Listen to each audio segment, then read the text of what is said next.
Hey everybody, David Alter here for Rink-Wide Toronto, presented by Bodog. Make a play at Canada's choice for free casino games, sports odds, and poker strategies. And tonight, the Toronto Maple Leafs are in Seattle to take on the Kraken to begin a 5-game road trip where they will go to the Western Canadian cities before wrapping things up in New Jersey. 11 days, a long time on the road and a long time that Rink-Wide Toronto will present you with the very best in terms of post-game and pre-game here at rinkwidetoronto.com. But for tonight, the Toronto Maple Leafs are going to do a bit of a different look up front. Auston Matthews is going to be reunited with Mitch Marner, a bit of a change at practice on Saturday, and they will move William Nylander, who leads the team in goals, to the second line to skate with newcomer Ryan O'Reilly and John Tavares. And when pressed about this change,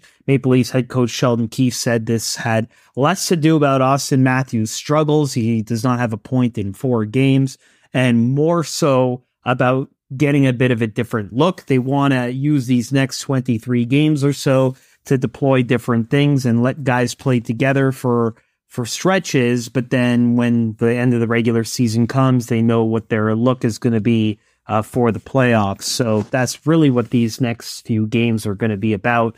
Auston Matthews and Mitch Marner have played a long time together under head coach Sheldon Keefe. This year has really been an anomaly. And it's actually helped William Nylander have a career year in goals. He leads the team with 33. So that's going to be the look up front. Rasmus Sandin will come back into the lineup after missing the last 3 games with an upper body injury. Said he got hit in the neutral zone, and that's what led to the injury that he's been recovering from. Connor Timmins will come back out, and it is Ilya Samsonov who is expected to come back into the lineup. Matt Murray took part in his first full practice with the Maple Leafs on Saturday.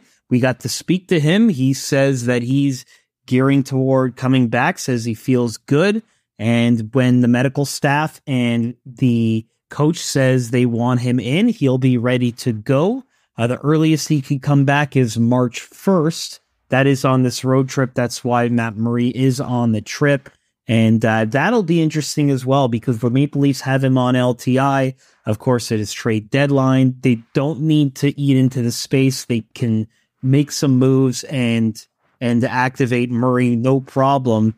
I saw Cap Friendly put out a calculation that if they have Jordy Ben and Connor Timmins in the minors and activate Matt Murray with a 21-person roster, they would actually still be able to have about $2 million in space to add someone. Sportsnet's Elliot Friedman, the segment on Hockey Night in Canada, mentioned that the Leafs have shifted their target for a defenseman. That makes a lot of sense because the Toronto Maple Leafs are stacked when it comes to what they've done up front with the acquisitions of Ryan O'Reilly and Noel Acciari. And so defensive help would certainly go a long way to bolstering their playoff push. And the Seattle Kraken, they went from one of the worst teams last year to one of the best.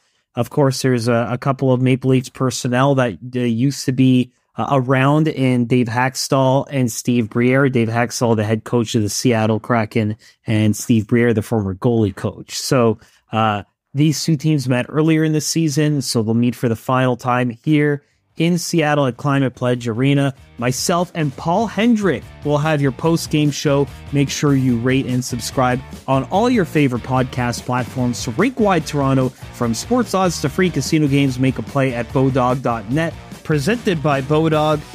Rink-Wide Toronto, pre-game, post-game, every game.